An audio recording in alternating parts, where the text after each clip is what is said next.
যারা আমার দর্শক বা আমার ভিউয়ার্স তাদের সবাইকে আমার শ্রদ্ধা জানাই, ভালোবাসা জানাই। রমজানুল মুবারক থাকলো সবাইকে। যে বিষয়টি নিয়ে আজকে একটু আলোচনা করতে চাই সেটা হচ্ছে এই যে পবিত্র রমজান মাস চলছে, ধর্মপ্রাণ মুসলমানরা তারা সিয়াম বা রোজা পালন করছে। এই রোজা পালন করার পর তারা যথারীতি ঈদ উল ফিতরের নামাজে সামিল হয়। অবশ্যই ইসলাম ধর্মে যারা বিশ্বাস করেন তাদের কাছে এটা একটা অন্যতম বড় উৎসব। কিন্তু এই উৎসবে যারা সামিল হচ্ছেন তারা কারা? রোজা কি শুধু তারাই করছেন?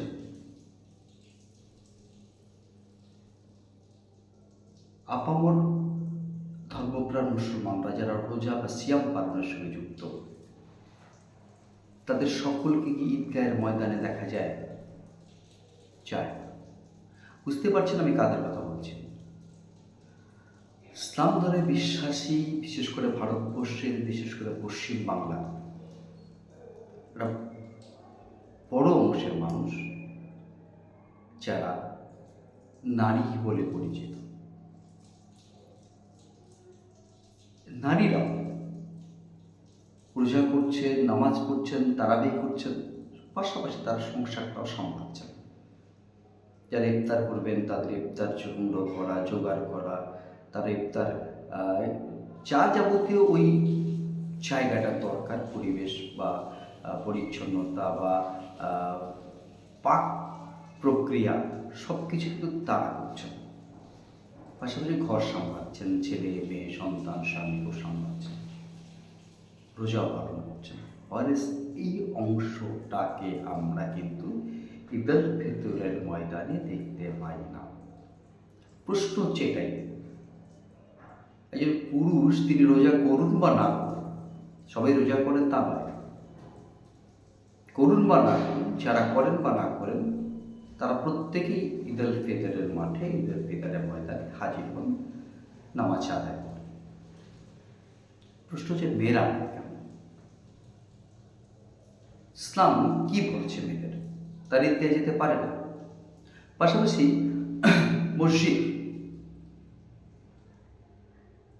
মসজিদে আমরা সচরাচর ভারতবর্ষে, পাকিস্তানে, বাংলাদেশে, এই যে ভারতীয় উপমহাদেশ, এই উপমহাদেশে কিন্তু দেখি না যে মসজিদে নামাজ আদায় করতে মহিলারা যাচ্ছে। কেন ভাই? অন্য অন্য ধর্মের ক্ষেত্রে আমরা যেমন দেখি মেয়েরা সমানভাবে ধর্ম অনুষ্ঠানে, ধর্ম আচরণে সমানভাবে অংশগ্রহণ করছে, ইসলামের বেলায় এই নিষেধাজ্ঞা কেন? এবার প্রশ্ন যে সত্যি কি নিষেধাজ্ঞা আছে নাকি একটা রীতি রেওয়াজে পরিণত হয়েছে? কি বলছে ইসলাম? মনে রাখতে হবে একটা কথা, যে পবিত্র কোরআন শরীফ যাকে বেস করে গোটা পৃথিবীতে ইসলাম ছড়িয়েছে এবং পৃথিবীর সমস্ত মুসলমানরাই নির্দ্বিধায়, নির্বিশেষে পবিত্র কোরআন শরীফের উপর বিশ্বাস রাখেন, বিশ্বাস করেন, আস্থা রাখেন। সেই গ্রন্থের কোথাও একবারও এই কথাটা বলা নেই যে মেয়েরা মসজিদে যেতে পারবে না। 5 ওয়াক্ত সালাত এবং জুম্মার জামাতে শরীক হওয়ার জন্য মেয়েদেরকে পবিত্র কোরআন শরীফ ইজাজত দিয়েছেন। তাই নয়, নবী করিম পাক সাল্লাল্লাহু আলাইহি সাল্লাম তিনিও কিন্তু মেয়েদেরকে মসজিদ যাওয়ার ব্যাপারে নিষেধাজ্ঞা প্রদান করেননি। হ্যাঁ, একটা বিষয়ে এটা পরিষ্কার, মেয়েদের যেহেতু শারীরিক নানা রকম সমস্যা, অনেক সময় হয় মাসে, সপ্তাহে বা দিনান্তে নানা রকম শারীরিক সমস্যা মেয়েরা মানে প্রকৃতিগতভাবেই তারা নানা রকমভাবে এই দিনগুলো যাপন করে। সেই সময়ে পবিত্রতা রক্ষার জন্য তারা যাবেন না, তাদের ওই সময়টা যাওয়ার দরকার নেই। আর ওই সময়টা তাদের নামাজও চলে না, তাদের রোজাও চলবে না। তা সত্ত্বেও ভারতবর্ষের কোথাও, পশ্চিমবাংলার কোথাও এত উদারপন্থী মুসলিম সমাজের কিছু মানুষ থাকা সত্ত্বেও মেয়েদের জুম্মাতে মসজিদে অ্যালাউ করা হয় না। কেন ভাই? তুমি পবিত্র কর্তব্য মনে করছো, দায়িত্ব পালন করছো, মসজিদে গিয়ে আল্লাহর হস্তে হাত তুলে প্রার্থনা করছো, যে মানুষটার এই অধিকারটা আছে তোমার পরিবারে, আমার পরিবারে, তাদের বেলায় কেন হচ্ছে না? তাহলে মক্কা শরীফ, পবিত্র মক্কা শরীফ, যেখানে ইসলামের বলা হতে পারে যে দুটো প্রধানতম তীর্থস্থান মক্কা মদিনা, কই সেখানে তো মেয়েদের যেতে নিষেধাজ্ঞা নেই। মেয়েরা মক্কায় হজ করতে যাচ্ছে, তওয়াফ করতে যাচ্ছে। সেইখানে যেখানে ইসলামের মূল ভিত্তিভূমি, ভিত্তি প্রতিষ্ঠান, সেইখানে যদি বিধিনিষেধ না থাকে, তবে আমার দেশে, পৃথিবীর অন্য জায়গায়, বিশেষ করে ভারতীয় উপমহাদেশে এত নিষেধাজ্ঞা, এত ব্যারিকেড কেন মেয়েদের না? কেন মেয়েরা মসজিদে যেতে পারবে না? আপনি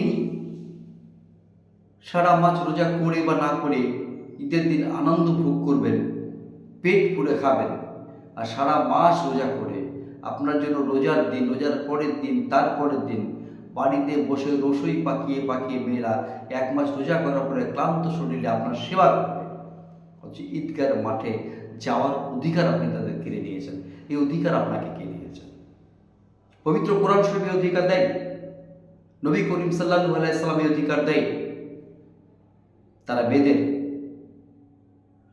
মসজিদে যাওয়ার জন্য, ঈদের নামাজ পড়বার জন্য কোথাও কখনো বিধি নিষেধ আরোপ করেননি। তাহলে হচ্ছে না হওয়ার পেছনে মনে হচ্ছে প্রধান কারণটা হচ্ছে পুরুষতান্ত্রিক সমাজে নারীর উপর আধিপত্য স্থাপনের একটা কৌশল। হ্যাঁ, অনেক সময় এটা বলা আছে, তা আমি স্বীকার করি। ওই যেমন প্রকৃতিগত কারণে, শারীরিক সক্ষমতার কারণে অনেক সময় মনে করা হয় যে নারীরা পুরুষের তুলনায় কিছুটা হলেও দুর্বল, কিছুটা তাদের শারীরিক অসুবিধা হয়। এই কারণে মসজিদে না এসে তারা বাড়িতে সালাত করুক, তারা অন্যরা ধর্মচারণ করুক, এটাতে উৎসাহিত করার কথা কোথাও আমরা খুঁজে পাই হাদিস শরীফগুলোতে। কিন্তু নিষেধাজ্ঞা তো নেই, বিধি নিষেধ তো নেই যে আসা যাবে। উদার হচ্ছেন না কেন আপনারা? তাহলে নারীরা যদি এগিয়ে না আসে সমাজে, বিশেষ করে মুসলিম সমাজের যে অবস্থা বর্তমানে, তাহলে আধুনিকতা আসবে কোথায়? কি আধুনিকতা আপনাদের ঘরে পৌঁছে দেবে? এবার কিছু উলেমা আছে, তাদের কথাও কিন্তু খুব সত্যি, তারা খুব উদারপন্থী মানুষ হিসাবে উলেমারা, কিছু উলেমা, সবাই নন, বিশেষ করে বাংলাদেশের ওই উলেমাগুলো নন যারা ওই ওয়াচ করতে নেবেই মেয়েদের কি করা যাবে না, মেয়েদের কীভাবে দাবিয়ে রাখতে হবে, এইরকমভাবে ভাষণ দেন, স্লোগান দেন, ওই বলানা, ওই উলেমাগুলো নন। যা সত্যি বিজ্ঞ প্রাজ্ঞ, যারা পবিত্র কোরআন শরীফটাকে তার ব্যাখ্যা জানে, ঠিক আছে, তারা কিন্তু মেয়েদের ঈদের সালাতে যাওয়াটাকে ওয়াজিব বলেছেন, তাহলে যেতে বলেছেন। তাহলে আমি গোটা বাংলার কথা বাদ দিলাম, আমার কুচবিহারের কথা আসে। কুচবিহারে অনেক সময় আমি নিজেও চেষ্টা করেছিলাম।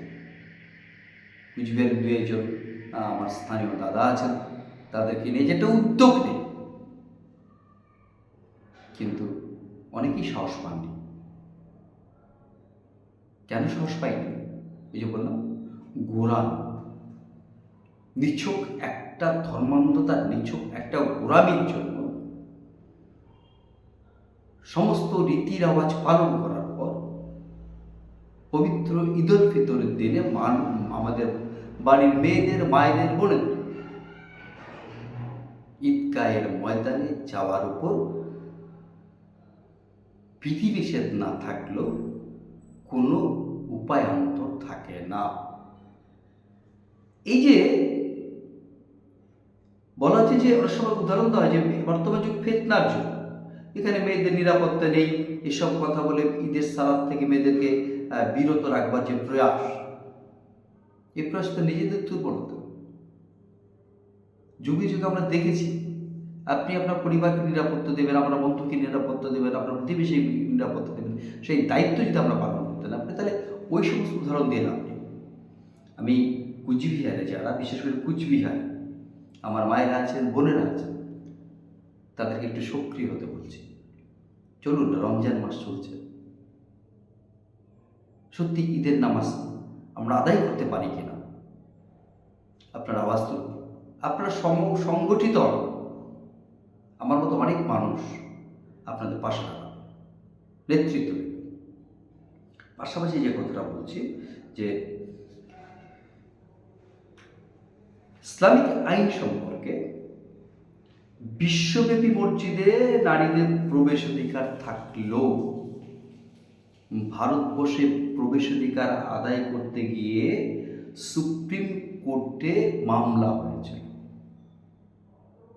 মনে রাখবেন, সেই মামলায় কিন্তু অল ইন্ডিয়া মুসলিম পার্সোনাল ল বোর্ড তারা নিজেরাও এই অধিকারের প্রশ্নে কোনো রকম বাধা দেয়নি, নিষেধাজ্ঞা আরোপ করেনি। এবার যে জায়গাটা আমরা আসবো, বিশেষ করে ভারতীয় সংবিধানের কথা বলছি, যে সংবিধানের 14, 15, 21 এবং 25 এবং 29 নম্বর অনুচ্ছেদ, এই অনুচ্ছেদগুলোতে সমতা, বৈষম্য এবং স্বাধীনভাবে ধর্ম পালনের অধিকারের সাথে সম্পর্কিত। আপনি যদি সেই অধিকার না দেন, তা আপনি ভারতীয় সংবিধানকে লঙ্ঘন করছেন, ভারতীয় আইনকে লঙ্ঘন করছেন। এবার প্রশ্ন আপনি বলতেই পারেন আমাকে যে ইসলামের সঙ্গে ভারতবর্ষের সম্পর্ক কোথায়? ইসলামের সঙ্গে, ইসলামী আইনের সঙ্গে ভারতীয় আইনের সম্পর্ক কি? আপনাদের জেনে থাকে, জেনে রাখা উচিত। প্রথমত, ইসলামের নিষেধাজ্ঞা নেই, অ্যাকচুয়ালি নেই। কেউ এটা প্রমাণ করে দেখাতে পারবেন না যে পবিত্র কোরআন শরীফ এবং নবী করিম সাল্লাল্লাহু আলাইহি সাল্লাম এবং তার সাহাবীগণ কেউ নারীদের মসজিদে যাওয়া, ঈদুল ফিতরের নামাজে যাওয়ার উপর নিষেধাজ্ঞা আরোপ করেছেন, কোথাও নেই। আর ভারতীয় সংবিধানের সঙ্গে সম্পর্কটা এই জায়গাটাই। আপনারা নবীকে মানবেন, ইসলামকে মানবেন না, মানবেন, অথচ নবী করিম সাল্লাল্লাহু আলাইহি ইসলামের যে বাণী সেটা মানবেন না, তা হতে পারে না। তিনি পরিষ্কার বলেছিলেন, যে দেশে তুমি বসবাস করবে, সে ভারত হতে পারে, চীন হতে পারে, আমেরিকা হতে পারে, সেই দেশের আইন মানাও তোমার কাছে ফরজ।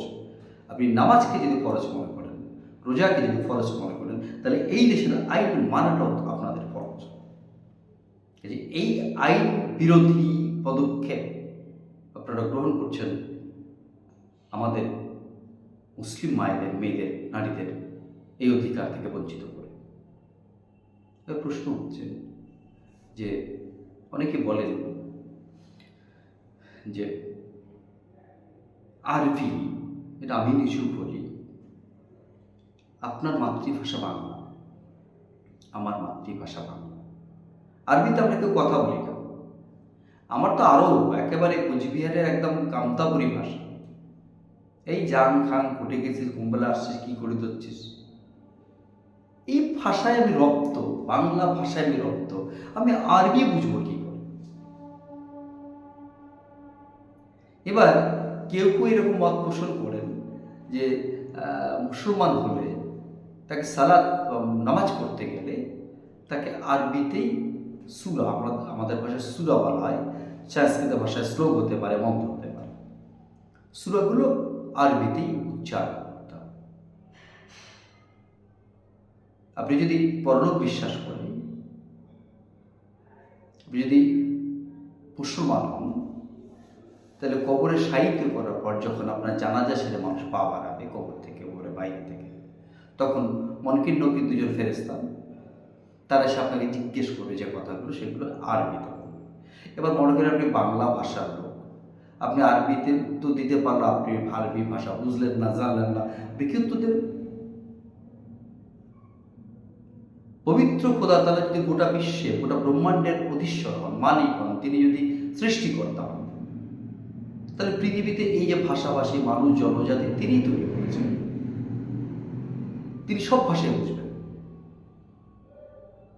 তার আন্ডারে যে সমস্ত ফেরেশতারা কাজ করে, তারা তাদের ভাষা বুঝবেন। আরবিতে নামাজ পড়তে হবে, আরবিতেই সব পাঠ করতে হবে। এই মানে এই জায়গাটা আমার মনে হয় আরো একটু খোলাসা করা দরকার।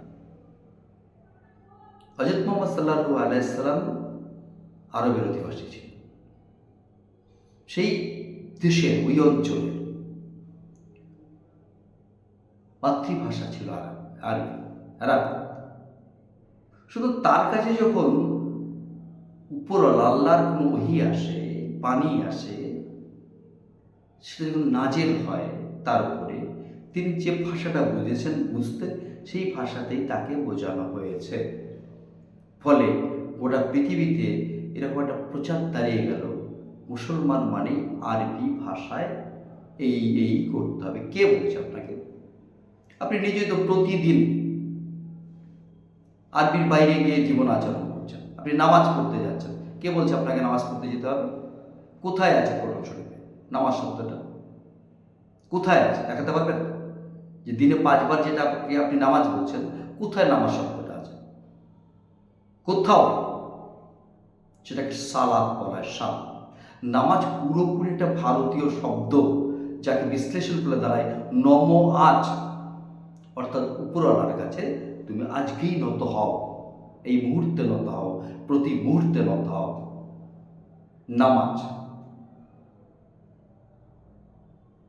যে মানুষটা এত উদার ছিলেন, যিনি একসময় যিনি বলেছিলেন শিক্ষার কথা, ইলামের কথা, যে তুমি যদি ধর্মচারণ করো, তুমি যদি উন্নত জাতি কারিগর হও, উন্নত জাতি তৈরি করতে যাও, তাহলে তোমাকে শিক্ষিত হতে হবে। ইলম, তোমাকে পবিত্র কোরআনে অজস্র বার কথাগুলো বলা আছে। প্রয়োজন হলে শিক্ষার জন্য চীন দেশে যাও, চীন দেশে যাও। আচ্ছা, হযরত মুহাম্মদ তো জানতেন চীন দেশে তো আরবিতে শিক্ষা দেওয়া হয় না, মানে হয়তো তখন ওই সময়টা চীন অনেক বেশি শিক্ষিত, এগিয়ে গেছে শিক্ষা দীক্ষায়, তাকে চীনা ভাষায় শিক্ষিত হতে হবে। তো চীনা ভাষায় শিক্ষিত আরবিটা কি করে বুঝবে? বিষয়টা তা নয়। যে কোনো ভাষা আপনি জ্ঞান অর্জন করতে পারেন, আপনি জ্ঞান অর্জন যে কোনো ভাষায় করতে পারেন, এবং সেটা আপনার চোখ খুলে দেবে, আপনার হৃদয় খুলে দেবে। তবেই আপনি নিজেকে চিনতে পারবেন, সমাজকে চিনতে পারবেন। জিসাস ক্রাইস্ট, আমরা তাকে ঈশা নবী বলি, ঈশা আলাইহিস সালাম। তার মাতৃভাষা কি ছিল? না, তার মাতৃভাষা আরবি বা আরবি ছিল না। তার মাতৃভাষা ছিল যা অনেক আজকে যারা খ্রিস্ট ধর্ম পালন করেন আমার ভাই বোনেরা, বিশেষ করে ভারতবর্ষে কুচবিহারের, আলিপুরদুয়ারের, তারা অনেকেই জানেন না জিসাস ক্রাইস্টের মাতৃভাষা কি ছিল। ইংরেজি না, জিসাস ক্রাইস্ট ইংরেজি বুঝতেন, আরবিটা বুঝতেন কিনা জানি না।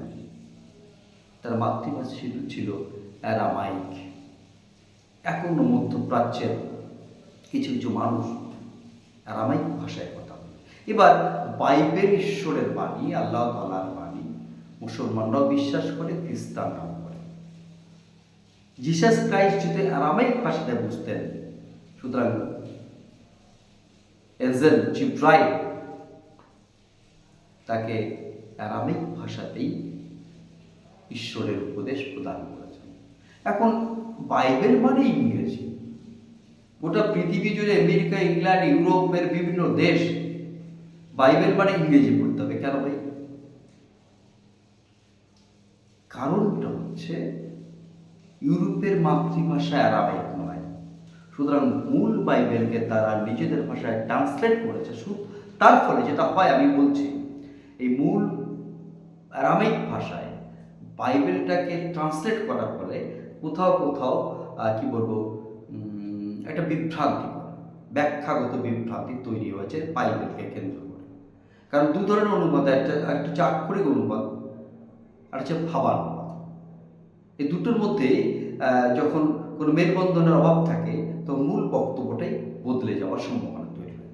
যে সময় একসময় বলা হয়েছিল, অনেকেই আমরা মার্টিন লুথারের সময়কার কথা বলছি, তার আগের কথা বলছি, যে বলা হয়েছিল, কি বলা ছিল, সূর্য পশ্চিম দিকে ওঠে। এটা নাকি বাইবেলে বলা ছিল। সত্যি কি বলা ছিল? বাইবেলের আরামিক ভাষণ বা যেটাকে হিব্রু বাইবেল বলা হয়, সেগুলোতে কি আছে? আসলে এটা কি সত্যি আছে? প্রমাণ কি হয়েছে পৃথিবীতে? হয়। সুতরাং এই যে ভাষানুবাদ, ভাবানুবাদ এবং আক্ষরিক অনুবাদ, এই আক্ষরিক অনুবাদের মধ্যেই কিন্তু গোলমালটা হয়। সেই ক্ষেত্রে অনেকে বলেন আরবিতে ট্রান্সলেট হওয়ার জন্য, আরবিতে এই কি বলবো, কোরআন শরীফ, পবিত্র কোরআন শরীফটা অক্ষুণ্ণ থাকার জন্য কোরআন শরীফের বক্তব্যগুলোর কিন্তু খুব একটা বিক্রেতায়ন হয়নি। ওকে, ধরেও নিলাম। এবার যেটা অ্যারাবিক সূরাটা বা আমাদের কুচবিহারের বা আমাদের বাংলা ভাষার শ্লোকগুলো, মন্ত্রগুলো, আপনি যখন সালাত করেন, নামাজ পাঠ করেন, যে দোয়াগুলো আপনি প্রার্থনা করেন নামাজের মজলিসে, আপনি তার বাংলা জানেন? সূরা ফাতিহার বাংলা, সূরা ইখলাসের বাংলা, কজন জান? সূরা ইয়াসিনের বাংলা না জেনে আওড়াচ্ছেন। এবার না জেনে যখন আওড়াবেন, আপনার আবেগের সঙ্গে তো মিলবে না, আপনার আবেগ আসবে না। বাংলা ভাষায় কোরআন ট্রান্সলেট হয়েছে বর্তমানে, পড়ুন না, মিলিন, দেখবেন সত্যিকারের ধর্মটা কি, কি বলতে চাইছেন খোদা তাআলাকে, খোদা তাআলা আপনাকে কি নির্দেশ দিয়েছে, সেগুলো বুঝবেন, থেকে আবেগ থেকে ধর্মটা আপনি পালন করবেন। পরিশেষে যে কথাটা বলবো আমি, বিবেকানন্দের কথা। বিবেকানন্দ একটা দামি কথা বলেছেন। তার অনেক দামি কথাগুলোর মধ্যে একটা হচ্ছে, যে জাতির মায়েরা অশিক্ষিত, সে জাতি কখনো শিক্ষিত হতে পারে না, এগিয়ে চলতে পারে না। সেই কারণে আজকে প্রতি মুহূর্তে আপনাকে আমাকে কেউ কেউ আঙ্গুল তুলে দেখিয়ে দিচ্ছে, অনেক কিছু দেখিয়ে দিচ্ছে। আপনাকে বলছে জিহাদি, জিহাদের অর্থ না জেনে ওরা জিহাদি বলছে, মানে জিহাদি মানে আপনি সন্ত্রাসী। আসলে জিহাদ শব্দটার অর্থটা ওরা জানে না। এই প্রশ্ন আরেকদিন আসে। আপনাকে ওরা চিহ্নিত করছে সন্ত্রাসী। আচ্ছা বলুন, এই জায়গাটা আমি একটু অনেকটা করি যে সত্যি তো সন্ত্রাস বলতে ওরা পৃথিবীতে যাদেরকে আমরা দেখি বোম মারছে, মানুষ মারছে, তাহলে তো আপনার আমার ওই নামগুলোর মধ্যেই পড়ে। তাহলে পবিত্র কোরআন শরীফ তারা যদি অভিযোগ তোলে এই বিষয়গুলোকে ইজাজত দেয়, সত্যি কি তাই? কোরআন শরীফ, যে পবিত্র কোরআন শরীফ আপনাকে বলছে আপনার প্রতিবেশী যদি দুদিন না খেয়ে থাকে, আপনি যদি তাকে না পাশে দাঁড়ান, আপনি মুসলমান। যে পবিত্র কোরআন শরীফ বলছে আপনাকে, আপনি যদি আপনার প্রতিবেশীর সঙ্গে বাজে আচরণ করেন, আপনি মুসলমান। সেই কোরআন শরীফ বলবে আপনি মানুষ মানুষ, ধর্মের না। অন্যায় করে আমার মনে হয় না।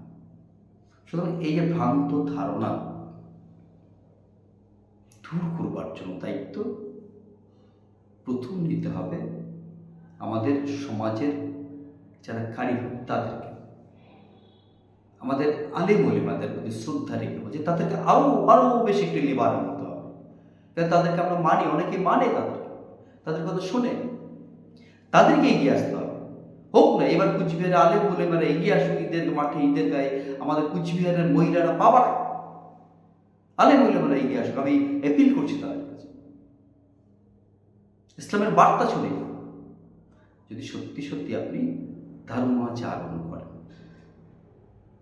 তা না করলে কিছু বলার নেই। ভালো থাকবেন। আগামী দিনগুলোতে আবার কথা হবে। আজকে রাখছি। আবার সবাইকে রমজান মোবারক। আগাম ঈদুল ফিতরের শুভেচ্ছা। ভালো থাকুন, নিজের সঙ্গে, প্রতিবেশীর সঙ্গে, বন্ধু বান্ধবের সঙ্গে, এই সমাজের সঙ্গে, এই দেশের সঙ্গে। শুভরাত্রি।